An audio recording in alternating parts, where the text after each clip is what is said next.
दोस्तों, क्या आपको पता है कि किस मुल्क में स्टूडेंट्स को डेटिंग सिखाई जाती है?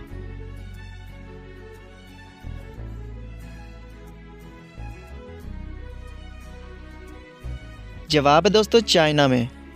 अगला सवाल है दोस्तों, वो कौन सा जानवर है जिसके पसीने का रंग लाल होता है?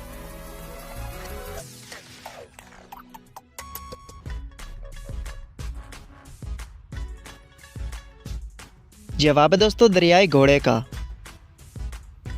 किस जानवर के दूध से दही नहीं बन सकती?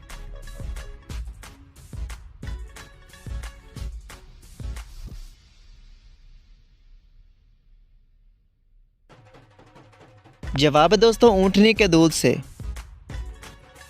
दोस्तों, क्या आप बता सकते हैं कि दुनिया की सबसे बड़ी बिल्डिंग किस मुल्क में मौजूद है?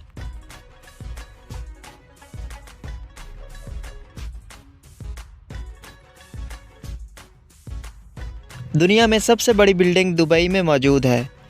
अगला सवाल है दोस्तों, दवाई खाने के फ़ौरन बाद क्या खाने से हमारी मौत भी हो सकती है?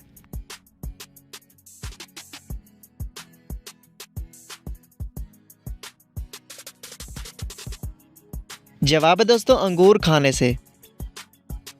दोस्तों, वीडियो को लाइक करके चैनल को सब्सक्राइब ज़रूर कीजिए और कितने सवालों के जवाब आपने दिए कमेंट बॉक्स में भी ज़रूर बताइए। मिलते हैं अगली वीडियो में, तब तक के लिए अल्लाह हाफिज़।